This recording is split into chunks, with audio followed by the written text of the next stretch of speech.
The wooden shed sits in the middle of a clearing, surrounded by trees, their leafy branches hiding the studio from the sky. Strands of green, red, yellow, blue tumble over the scalloped edges of the flower boxes on the window sills. Isabella opens the door and peers in. He's not here. I follow her into Ismail's studio and gasp. The beautiful demoiselle.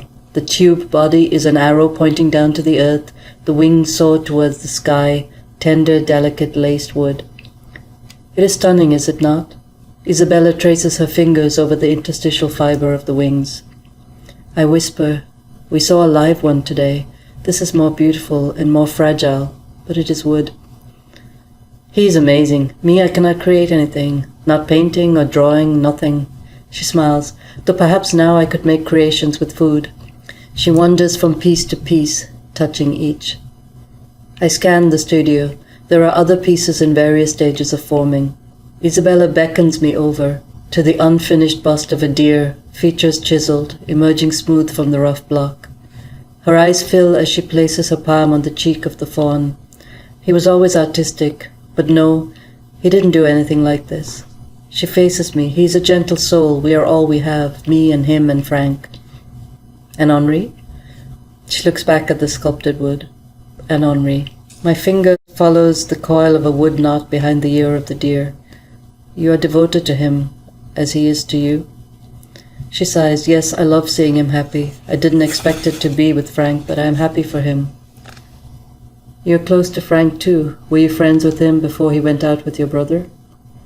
Yes, you could say that. They met through me. So, did you ever meet Lana and David? Her face lies in the cone of sunlight from the window, so I notice she has a visceral reaction to the names, that her pupils dilate despite the brightness. She says, once or twice, yes, when they came to stay for a weekend. Frank would bring Lana to the boulangerie. David didn't come along. I examine the wall, the tools on the shelves, measure my words. I'm so fascinated with them.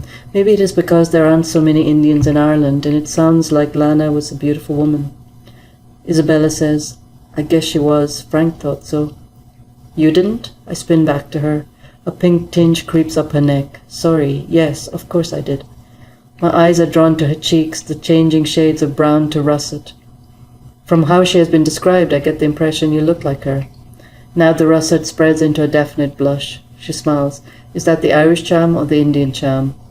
I return her smile. Both.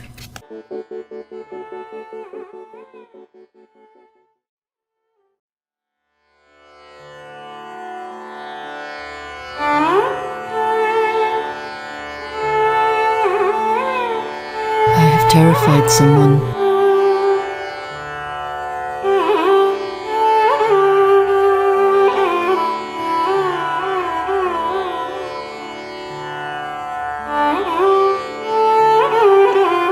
Until I saw her eyes hide.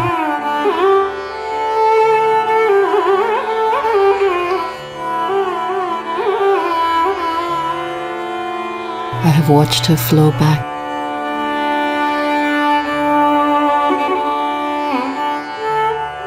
Into her pain.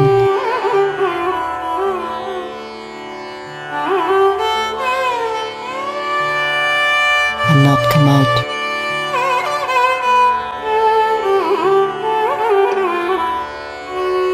The side.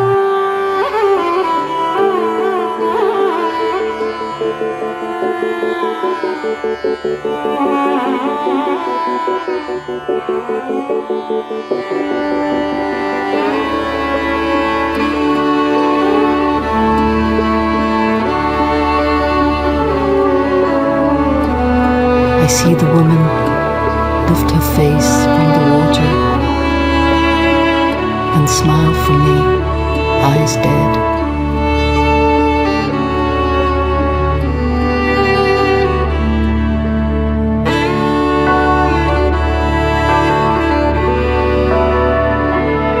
I see the child in her.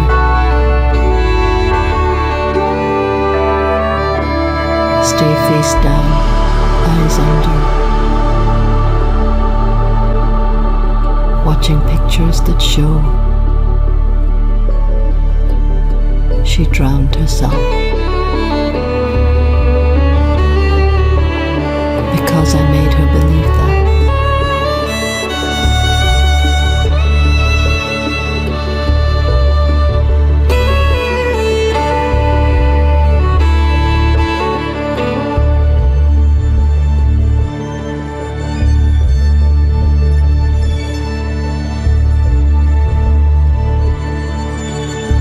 held her head under the raging and screamed into her ear that she was killing me.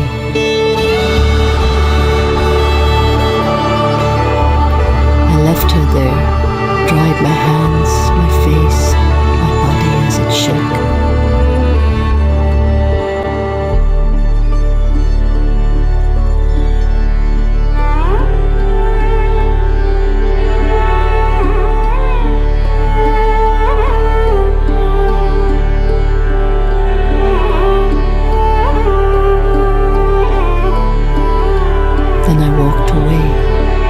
Full of power in the pain that I felt.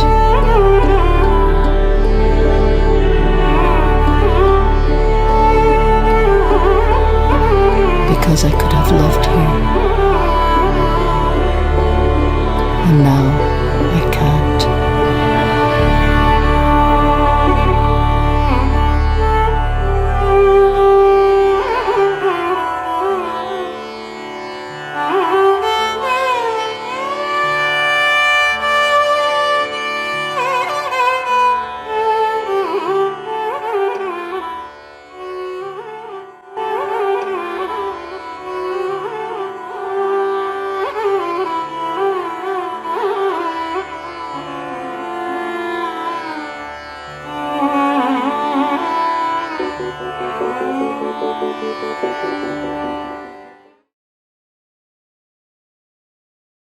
Hi, my name is Sandra Gail Lambert, and I was so glad to be invited to be one of the pearls, I guess is what you're calling us, for Readout 2021.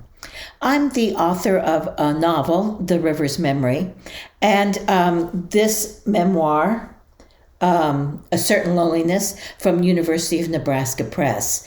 It's one of my favorite reviews described it as the intersection of queers, disability, and desire.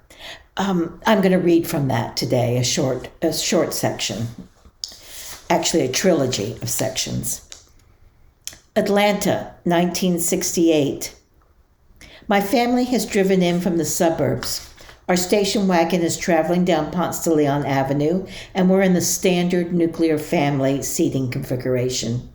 My younger sister leans forward between the seats to talk to my parents. I'm pressed against the side door with my body turned to the window.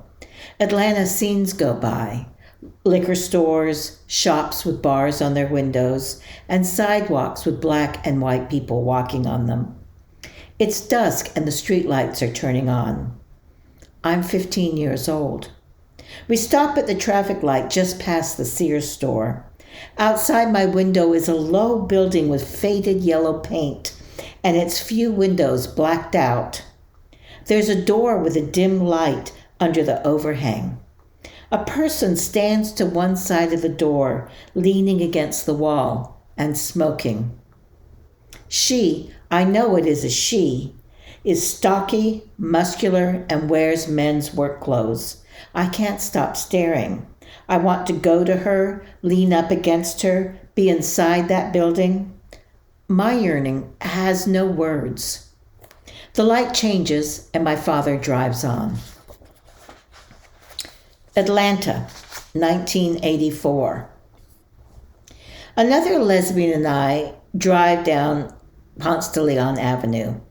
We're on our way to an anti-apartheid rally downtown. We pass the old Sears building and stop at the light.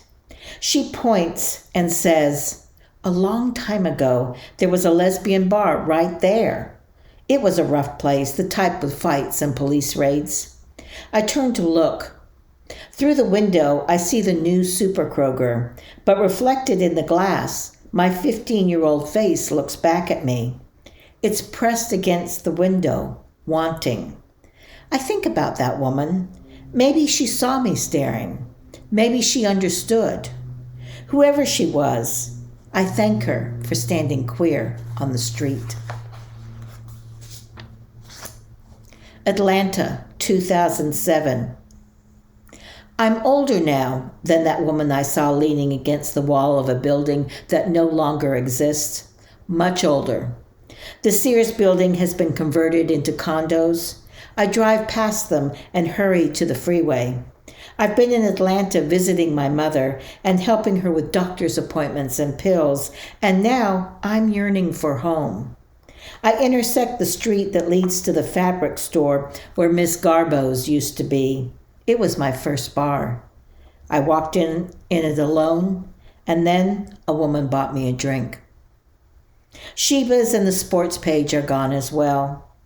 After a long drive, I pause at my front door. In the window beside it, my image wavers over a glimpse of desk, warm orange walls, and a flower of stained glass given to me by a lover from a quarter of a century ago. No woman waits on the other side, her hand raised, our images mixing through their layers of reflection. This is not that type of ending. I lean a shoulder against the door and go inside. So that's it. I hope you enjoy the rest of the conference, and I was so glad to be able to participate. Thanks.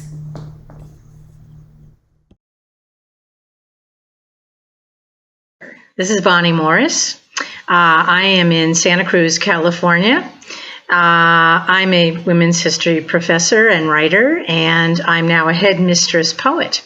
I'm going to read 2 poems from my new collection, Earlier Households. The first one, in honor of Rosh Hashanah, is called A Night on the Sabbath Bed.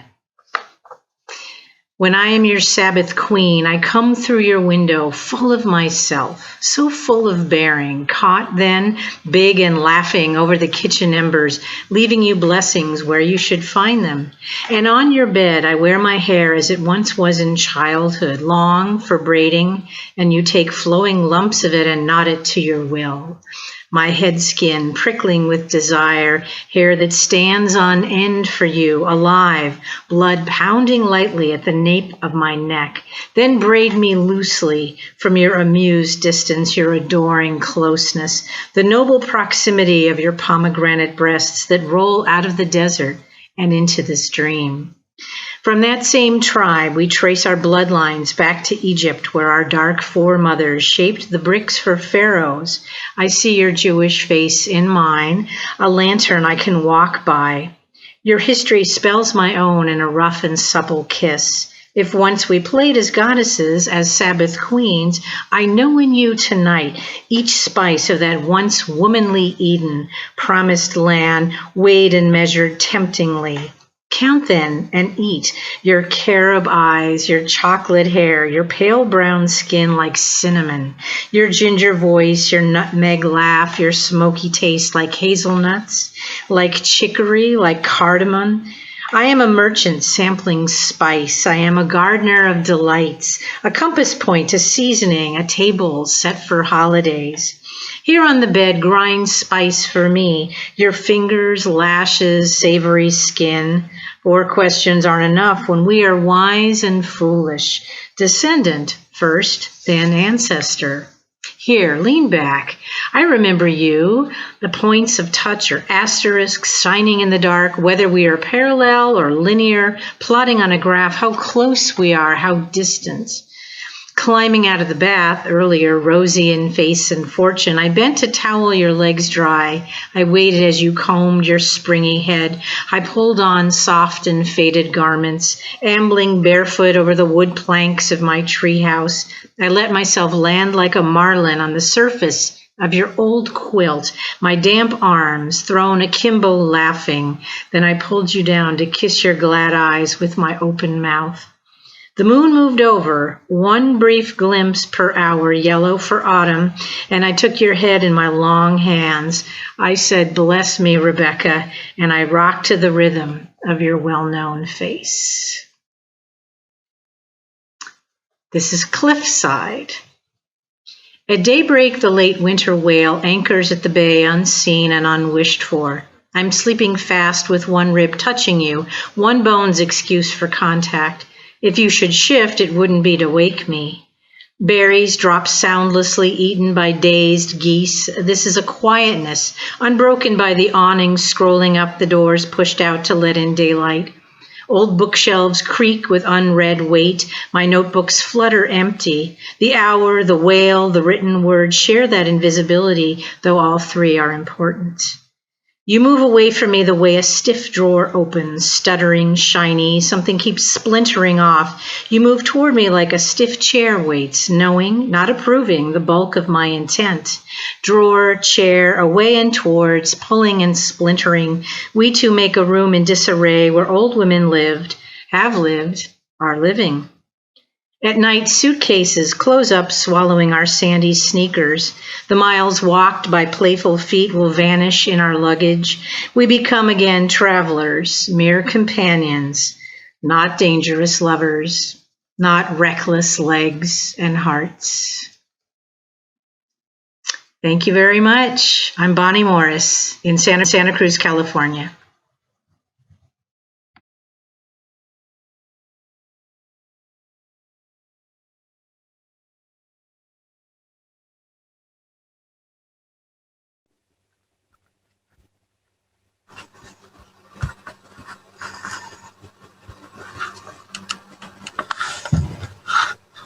Hello, I'm S.W. Andersen, and today I am going to be reading from my new release called A Call to Justice. I don't have the paperback yet, but that's what the cover looks like. And this is the third book in my Sarah Sawyer Gunslinger series. I'm going to be reading from chapter 1, and we're starting 2 years later, still in Ketchum, Idaho. And now Sarah and Joe and the gang have overcome their demons. They're building their ranch, building a life together. And, the outside world begins to encroach on their happiness. So Sarah takes up the cause against Native American injustice. So again, this one's from book 3, A Call to Justice. Sarah. For years I had walked in the valley of the shadow of death, fearing nothing, feeling nothing. Not wanting to die, but not giving much thought to a life ahead. Not until the very blood that had led me there had also led me back into the light. Twice. Now, as I stared out the window at all I'd built, I was surrounded by life. The crops we'd grown, the livestock we'd raised, the family we'd forged, the love we'd cultivated. On the rare occasion when I'd taken a step back to look at how far I'd come, there'd been a sense of awe. And I owed it all to Jo, the woman whose depth of love and strength of patience bested my stubbornness. Stretching my limbs, I sucked in a deep breath of warm summer air and tried to ignore the stiffness that reminded me I was getting older. Hard to believe only a few years ago, the majority of my nights were spent on the hard grounds I'd traveled, though the nagging aches served as a daily reminder. When a familiar warm body engulfed me from behind, all soreness vanished. Jo's soft lips graced my neck, and I seriously considered leaving my chores for another day. Other needs required tending to, important ones. Good morning, she said, her breath tickling my ear. The low hum of her voice against my back did things to me that defied explanation. It is now. I pulled her left hand up to my lips and greeted them with a kiss. There you go with that sweet talk again. You know where that'll get you. I do. Smile rolled up, waiting for her to challenge my work ethic. I didn't have to wait long.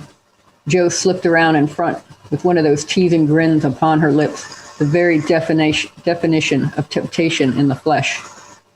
Whatever happened to my hard-working cowgirl? Her long hair had been pulled up and a few incorrigible tendrils fell to her collarbone. Oh, I promise I'll be working hard. Brushing the hair back over her shoulder, I licked my lips, ready to taste her skin. Jo's head lolled back as a deep laugh escaped, teasing me with her slender neck that called to my mouth the way a whistle beckoned a horse. My gaze traveled lower and my heart kicked up into a gallop at the sight of her. Jo stood before me and nothing more than my blue shirt parted open down the center, barely covering her breasts. Long legs descended from the hem. So beautiful. And it'll be extremely rewarding, I added. A low growl rumbled out. Seeing Jo in my clothes drove me wild. She didn't do it often, but when she did, breath became a rarity. I slipped my hands under the shirt and curled my callous, hardened fingers into her soft flesh. Jo's smile agreed with my suggestion. I leaned in and nudged her softly with my nose before capturing her lips in a kiss. tender and slow at first. Joe was to be savored until I could resist the urge to devour her no longer. My hands drifted lower, taking time to caress her curves on their journey to their favorite place at the swell of her ass. Firm pressure brought her body flush to mine, instigating a gasp from us both. The fuse had been lit. Tenderness gave way to feverishness as her tongue met mine. Joe's fingers worked to undo the buttons of my shirt as I walked her backward toward our bedroom. Our lips barely parted for more than a breath. Sliding the shirt off Joe's shoulders, I couldn't wait to feel her bare beneath me. Her knees hit the bed and she fell back, legs slightly parted, chest flushed a lovely pink all the way to her cheeks, a come-hither grin stretching to her eyes. No more lovely sight existed than Joe spread out for me, and nothing on this earth felt better than being skin to skin with her. My hands, fast enough to kill the most skilled gunfighter, failed to move at an acceptable speed to remove me of my clothes. As I fumbled with my belt, a low rumble of hoofbeats outside brought my movements to a painful halt. "Damn it," I muttered between heavy breaths. The struggle to settle myself was nearly impossible with Joe still laying there ready and, unfortunately, waiting. "I have stronger words," Joe rasped out, breathless and frustrated. Her head dropped back against the bed, and her arms fell limp at her sides in defeat. After a humorous laugh, she propped back up on her elbows and stared at me. Her bottom lip slid between her teeth, and darkened hazel eyes screamed out the very same demands as my body. "I love you," I said, feeling the truth of it screaming in every inch of my body as I stepped back. A bone-deep ache of regret stiffened my fingers as I buttoned up my shirt and stared down at her with a hunger that burned my insides. The fiery need would remain unfulfilled. "I love you too. Be careful out there." Joe sat up to adjust my collar. Her fingertips ghosted across my skin, sending a pleasurable shiver throughout my body. She cut my cheek and gave me a knowing smile. Why she enjoyed teasing me, I might never know, but I'd never ask her to stop. After stealing one last kiss, I mustered the strength to leave. I walked outside with a glare that made my displeasure widely apparent. "You're early, Jessie." "I'd apologize, but you know I wouldn't mean it." Steely gray eyes narrowed in jest from under her dusty white hat. Long brown hair fell over her shoulders, framing her face reddened by long days under the summer heat. Her gun sat low on her hip, and Silver, her green-broke dapple gray gelding, refused to sit still. Making a show of stomping out to the barn did little to relieve the coil of tension low in my body. Jessie let out a sharp huff as she trailed behind. "Someone's frustrated. If I'm going to have to deal with this all day, maybe I should let you finish what you started." "The moment's past, thank you very much, so you can suffer the consequences." Thank you for letting me read from Call to Justice. I hope everyone has a fantastic readout. And for the rest of my books and any news from me, it's swandersonwrites.com. Thank you.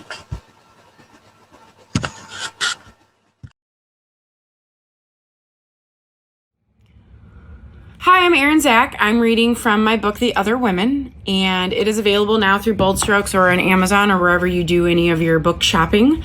And it is about two women who meet in Vegas, and one of them's a bartender, one of them's a marketing executive, and they immediately hit it off and have this whirlwind love affair in about 4 days, and then they realize that the person that kind of connects them is the same person, and she broke both their hearts. So I'm starting after they have gone on like a little get to know each other first encounter, and they're back in Cecily's suite at the hotel, and they're just sort of flirting and getting to know each other some more. Francesca props her bare feet on the ottoman, crosses her right leg over her left, and stretches her feet. Her ankle pops loudly, and she laughs. "Sorry, part of the glamour of wearing heels for the past 10 years.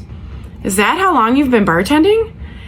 "Yeah, I've been on the wait staff in casinos since I was 21. Gosh, I started at Binion's, actually. The home of the saddle chairs. Get out of town." She smiles and leans forward, the V-neck of her shirt hanging low, so I have a perfect shot of her cleavage. My mouth waters. It literally waters. What the heck is going on with me? I have to force myself to look back at her face. "I got a $1,000 tip there one night," she says. "This high roller, Gerald, he would come in and he'd always request me. He He was in his 70s, super, super nice, and he was on a heater at the craps table. He cashed out and shoved this giant wad of money in my hand. I counted it after he left and almost crapped my pants. That is really amazing. Yeah, it was. You know, things like that don't happen as often as you'd think. We were both startled when the doorbell rings. I remember the drinks that I ordered after my first thought is, oh my God, Willow. I let the attendant in, who of course knows Francesca. They exchange pleasantries and they go on for about 5 minutes before I tip him and he's on his way. When the door closes, she rolls her eyes. Well, that'll get around the entire casino. I probably should have hidden. Are you serious? Sadly, yes. She takes a drink but keeps her arm extended and says, you're worth the gossip. Yeah, well, I'm honored. I reply with a laugh and we both settle into easy conversation. She regales me of stories of high rollers and cheapskates. We eat the fries and she's right, they are incredible. I'm starving though, which may be why I eat as if someone may take them away from me. I tell her I graduated from a high school of 300 students and went to Purdue University because it was where Luke was going. We talk about traveling and family and our favorite movies. She's a sucker for Mission Impossible, and I'm more of a Steel Magnolias fan. I offer my guest bedroom, and she tilts her head and narrows her eyes. Guest bedroom, The heat that started between my thighs, it's crept its way into my abdomen, my chest, my neck, to my cheeks. Maybe hot coffee and Bailey's was a bad idea. Well, I don't like to assume anything, I finally say, hoping the blush isn't as obvious as it feels. I see, she whispers before she drinks. Can I ask you a question, though? I nod, but it takes a second. I don't know if I want her to ask whatever she's going to ask because I'm going to tell the truth. Lying is my kryptonite. I cannot lie to save my life. Unless, of course, it's to my husband about my relationship with Willow Carmichael. And that was as easy as breathing, only with guilt. Heaps and heaps and heaps of guilt. Will you please hang out with me tonight? My first inclination is to say yes, emphatically yes. But I also know I will more than likely be with Willow. And I don't know how to get out of that, even though I really kind of want to get out of it. I'm so confused. The only thing I don't like about Francesca is the confusion she has caused. I want to, I say. But I have some loose ends I need to tie up, or at least figure out what I'm doing with. With the other woman? Yeah, I'm really sorry. Hey, I understand, and you don't need to apologize. Do you, though? Understand? She doesn't respond except for 3 blinks, all slow, all purposeful, almost as if she's trying to not cry, or maybe she's trying to not run away screaming. Listen, I say, and I stand way too fast for the amount of alcohol I've consumed. I steady myself, take a breath, and make my way to the love seat where I plop down next to her. I am the exact opposite of her, clumsy and flailing. This thing, I motion to her and me. I don't know how to explain this feeling. You came out of nowhere, and I'm really enjoying it. I stop almost long enough for her to respond, but she seems to know I'm not finished. You have sort of confused the fuck out of you, she says. I tap my nose with enthusiasm. Exactly. And I don't say that word except if something provokes me. Oh, you're a prude, The heat from before floods my face once again, and I laugh. I know. I place my hand on hers, which are clasped in her lap. Can I tell you something without, freaking you out? Please. Her answer is almost breathless. This woman.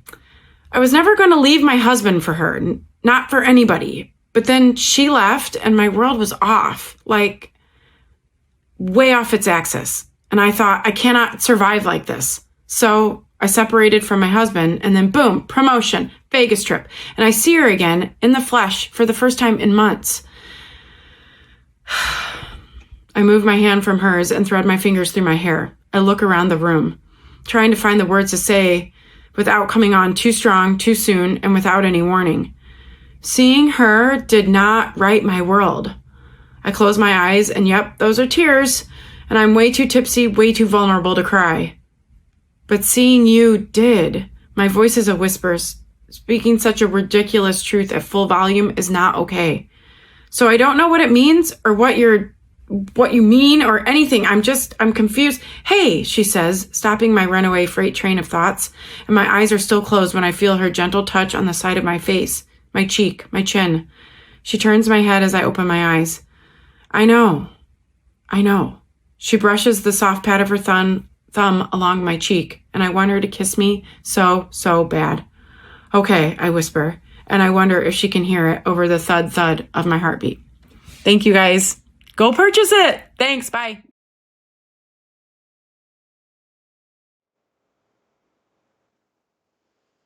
Hi, my name is Mercedes Lewis. I am a writer-poet, formerly with Regal Crest Enterprises, currently with Flashpoint Publications.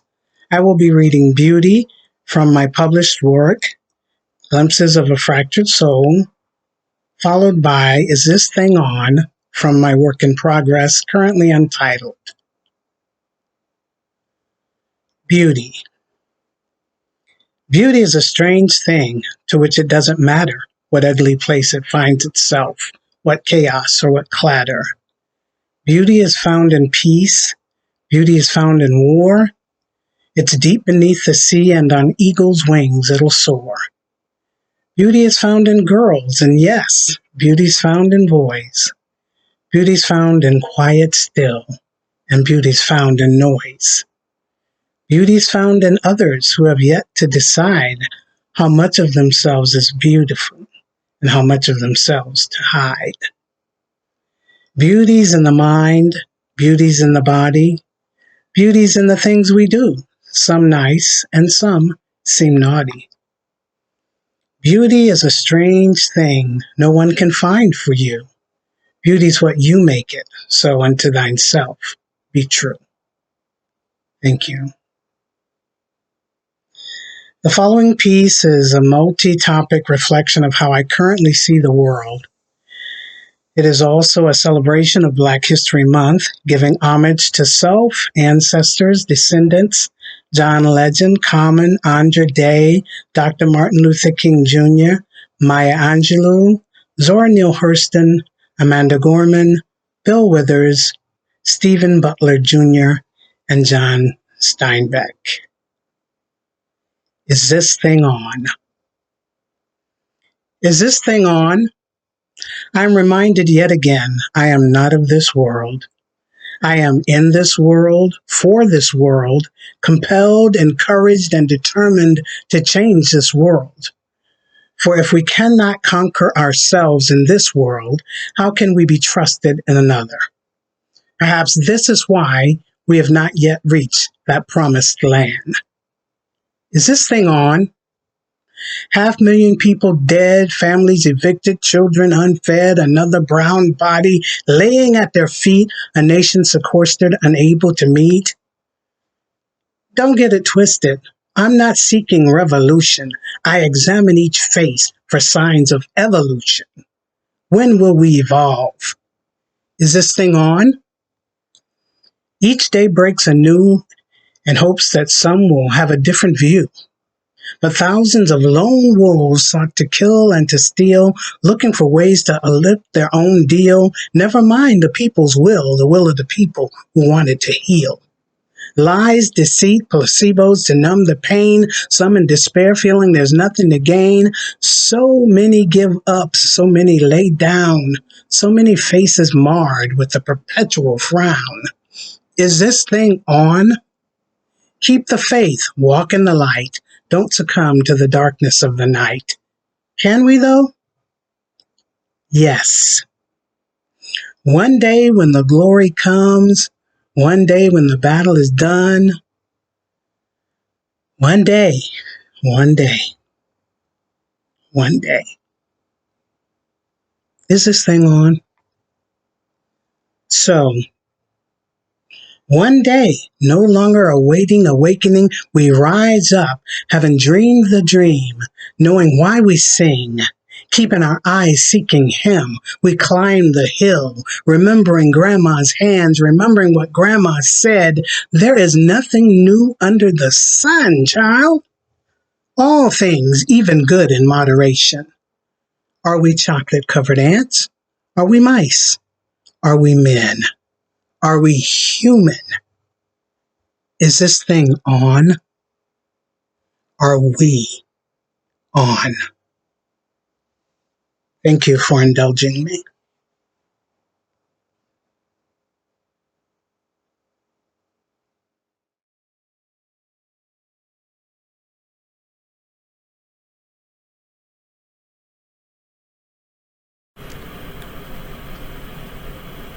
Hi, my name is Ellen Hoil. I will be doing a reading from my second book, Traumatic Love.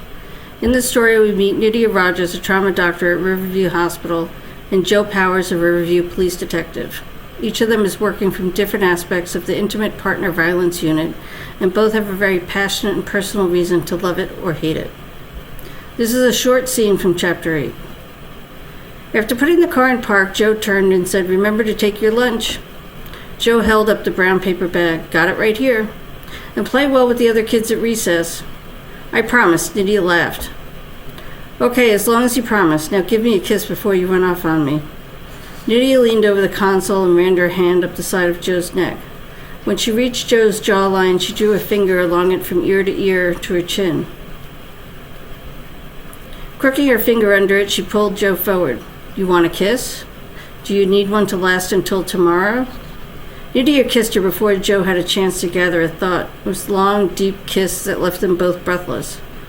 When Nydia pulled back, Joe had a grin from ear to ear. "Yeah, that'll keep me, I think."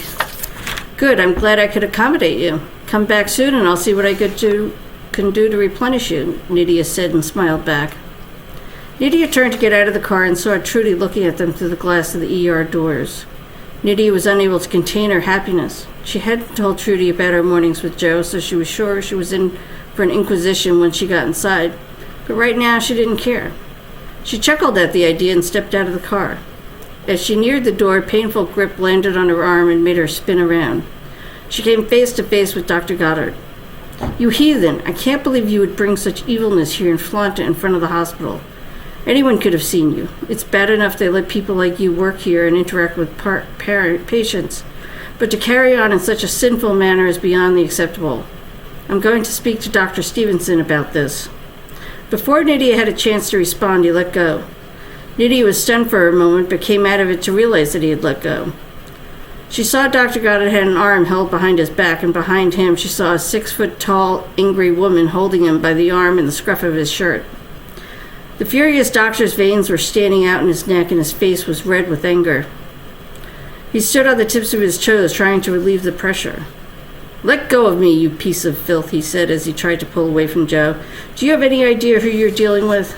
"No, I don't, and I don't really care. However, you might." Joe shoved her badge under his nose. "I know they've been forced to let women into the police department, but to allow people like you is disgusting. What kind of sick society are we living in?" Dr. Goddard's words of anger and disgust oozed off him as if they were physical. "The kind that allows for civil rights, something a moron such as yourself wouldn't understand," Joe said, shaking him. Nydia felt her anxiety climb as her old fears began to rise. "Joe, please don't do this. If you ever touch her again, I'll make sure you have limited use of this hand." Nydia's voice rose. "Joe, please, I'm begging you. You're scaring me." Joe stared at Nydia for a moment and then looked between her and Dr. Goddard. Joe's angry demeanor quickly disappeared, and with one last jostle, Joe let the doctor go with a slight shove. "I'll have both your jobs for this. How dare you treat upstanding citizens like this? As for you, Nydia, I'll have you up before the board." Dr. Goddard turned and stormed into the hospital. Joe's body seemed to have lost all its steam. She bent her head and her shoulders were slumped. "I'm sorry," she said, looking up at Nydia. "I never should have done that. It's just that when I saw him grab you, I thought he was going to hurt you. Nothing would wound me more." Nydia's conflicting emotions toward her. She was afraid that all her worries were coming true. However, she watched as the woman who was quickly becoming her strength crumbled in front of her. Nydia's decision was made when she saw the look of loss in Joe's eyes. "It's okay, Joe, but please don't let it happen again. I hate to think of you that way. I promise you it will never happen again. Please believe me. But it was reflex when I saw him grab you. I believe you, but it's those reflexes that scare me. Joe, you don't seem to realize the power you hold over other people. You can't do that to people because it's easy or you're able to. Otherwise, you're just like the rest of them. Someone who throws their ability to control others around with a disregard for anyone else. I'm sorry, Nydia. Believe me, that's not who I am. Not by a long shot. I hope someday you'll trust me fully so you can find it in yourself to share with me why you feel this way. I want to understand and know every part of you. Jo opened her arms. Nydia did not resist as Jo engulfed her in a long, deep hug. She felt safe in Jo's arms. After several moments, Jo released her and placed a tender kiss on her lips. The kiss lingered longer than the previous one had and wasn't as deep and longing, but it felt gentle and reassuring to her. Thank you. You better get inside, otherwise I'll make you late. You're right, I should, but you're not making this easy for me. Nydia pulled back. Okay, you win this time. Jo let her go. I'll see you at 7. A shiver ran up Nydia's spine at the thought of losing Jo, a feeling of emptiness, but she ignored it. She didn't want to contemplate it. It's a date, then. Jo cupped Nydia's cheek and placed a kiss on her forehead. It's definitely a date. She rewarded Jo with a bright smile. I'll carry that look with me the rest of the day, Jo said. Nydia watched Jo walk away, admiring her physique, the strength she had showed in her walk and stature, her wide shoulders, firm thighs, and muscled arms, combined with her swagger, let everyone who met her know that she could back up her words with action. After she watched Jo get back in the car, Nydia went into the ER. Entering the doctor's lounge, she saw Trudy sitting at the break table looking at some papers. Nydia noticed the papers were upside down.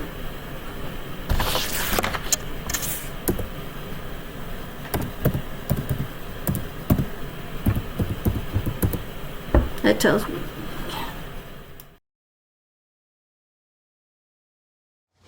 Hi, my name is Carren Strock, and I'm an author. Well, I'm best known for this book, Married Women Who Love Women, which I'm excited to say is now in its 3rd edition. I'm very eclectic with my writing, and I just love writing in all different genres. I have a mystery that takes place in Coney Island called In the Shadow of the Wonder Wheel, which I'm happy to say the sequel will be coming out in a couple of months. This is a middle grade children's book that I did, which is a very exciting story about kids stuck in a blizzard. And this is one that I wrote, A Writer's Journey, which this is the book I really wish I had when I started writing. But today I'm going to be reading from one of my favorite books. This is called Tangled Ribbons. It's a lesbian paranormal mystery love story. And the short piece that I'm reading today, Bev's Spirit Guide, is telling the story.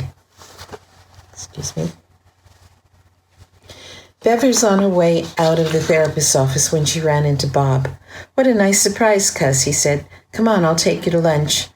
I know a great noodle place. I laughed, watching as Bob slung the strap of Bev's laptop over his shoulder and grabbed the handle of her suitcase. Why couldn't everything be as easy for me to arrange as Bev's encounters with her cousin Bob? So tell me, what brought you to the shrink? Bob asked, seeing the name on the door. It was Anne. I thought you two had made kissy-kissy and everything was beautiful. I thought so too, but Anne has a new lover. So she's had others since your breakup. You both have. Bev lowered her eyes and picked at the shrimp and the seafood noodle soup she'd ordered. You're still in love with her, Bob said. I never stopped being in love with her. So? It's different this time. She doesn't need me in her life anymore. Ellie is the whole enchilada, everything rolled into one. To quote Anne, I finally found my equal. So what were you, chopped liver? Your Anne is one stupid bitch if she can't see what the treasure she has in you. You're so sweet. Have you tried telling her how you feel, the truth? I'm not sure what the truth is. Maybe there's more than one. I want to let her go. I'm angry with her for the way she's treated me. But when she walks through a door, my breath still catches. And when she smiles or touches my cheek, I know it's not a special gesture on her part, but my heart flips. I feel like it was her friendship that put my world in balance. Come on, cuz. She was never really there for you. Even when she claimed to be your girlfriend, she never supported your writing. You told me she wouldn't even read your work. That's not fair, Bob. She couldn't read my stories. They made her sad. Bev was still defending Anne. Damn, I was ready to pull my hair out. Bob was telling Bev to let Anne go. I had to get through to him. I had to convince her. He had to convince her time had changed. Bob reached across the table and scooped up some noodles from Bev's soup. Whatever you've accomplished totally on your own. Maybe I succeeded because of her, to show her, to prove that I could. Could what? Be worthy of her? Bev, baby, do you know where you fit into this equation? I'll tell you, nowhere. I don't know who I feel more sorry for, you, because you're aware of what you've lost, or Anne, because she'll never know how much she lost. But nothing. Aren't you tired of being her good little buddy? You have feelings too. You have needs. What would you really like to have? Bev sat back and thought for a moment. I want someone at my side who believes in me and appreciates me for who I am. Damn right. And that's what you deserve to have. Did you ever hear the expression, if your friends don't love you, change your friends? Bev got up from her seat and slid into the bench seat beside Bob. She pulled his arm around her shoulder and nestled her head under it, as she had done as a child. It's not that simple, not with Anne. In a ridiculous way, I know she still cares about me. I also know that she needs me, despite everything that's going on. Her behavior just doesn't make any sense. There's something wrong. She's not herself.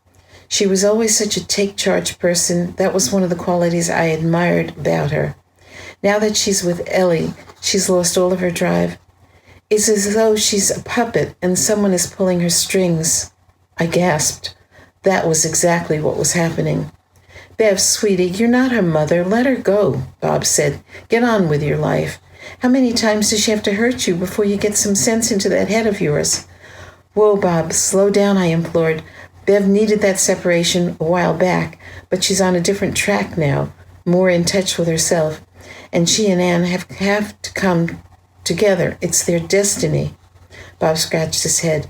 He seemed to be considering the message I had just put into his mind.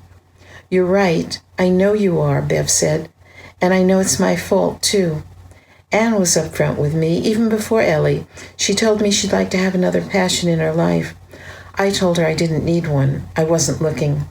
What I didn't tell her was that, after all these years, she's still my passion. And she's supposed to know that? Bob asked. Bev shrugged.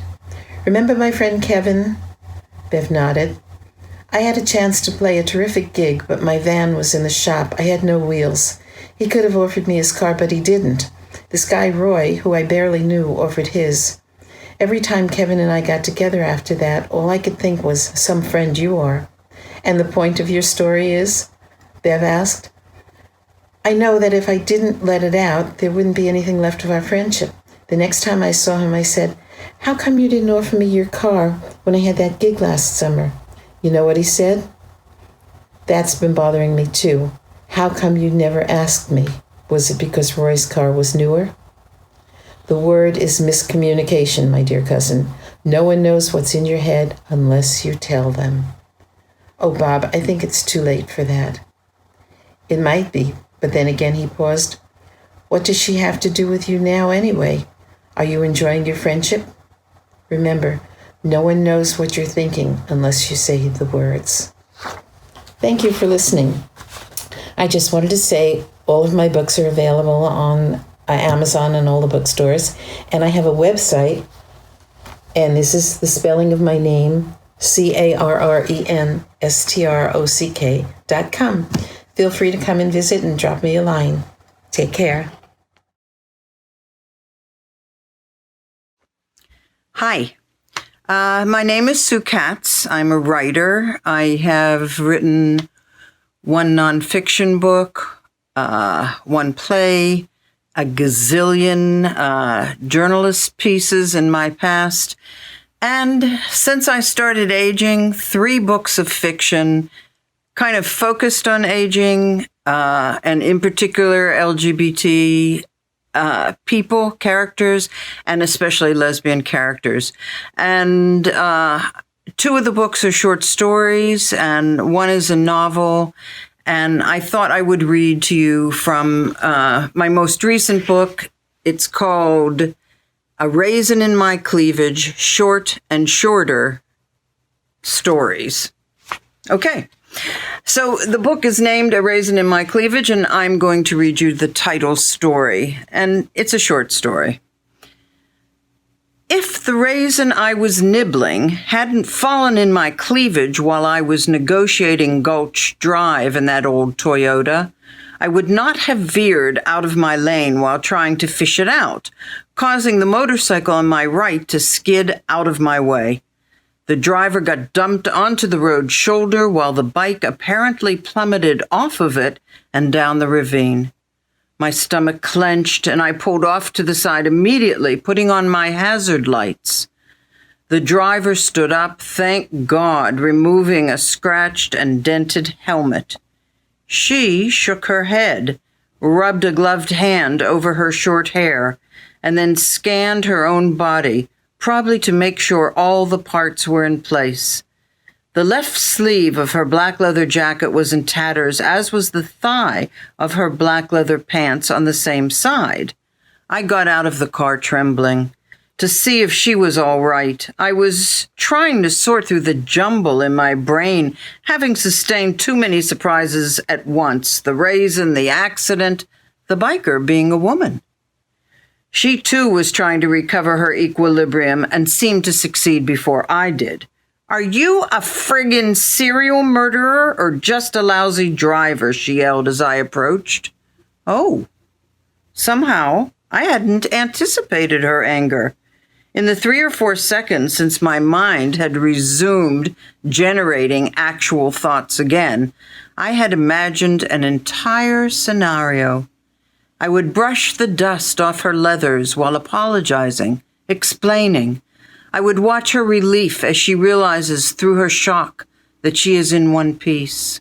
We would look over the edge of the road and see that, in fact, the bike had landed on a ledge just a couple of feet down and looked okay. She would be so grateful that she'd forget it was me who caused the whole mess and would hug me in joy. There would be a frisson of excitement as she pressed my breasts into her leathers. She would feel me shiver and would tighten her hold on me. Together, we'd haul the bike back up onto the road. Without a thought for my own car, I'd climb onto the back of her bike and we'd ride off into the sunset. Instead, she growled, "Do you have a phone? Mine is in my saddlebag down there, thanks to you." I handed her my cell phone. She dialed. I could hear the number ringing. "Honey?" Someone had answered. She related what happened, and sooner than I anticipated, her rescue tow truck appeared. Her husband was driving it. In fact, the bike really had only fallen a few feet, so he was quickly able to recover it and load it into the back. She retrieved her phone and documented everything, not the least my license plate. I handed her one of my business cards with all my details. In return, she gave me the finger, and they rode off into the sunset together. So I thought I'd read you one more, a quickie, if you like quickies. This one is literally 100 words exactly. I have a thing, a kind of fetish for writing stories that are exactly 100 words, not 99, not 101. This one is sort of happened to me maybe like a million times. I'm a dancer. I dance West Coast swing, and I'm a leader. I've led in partner dancing for decades now.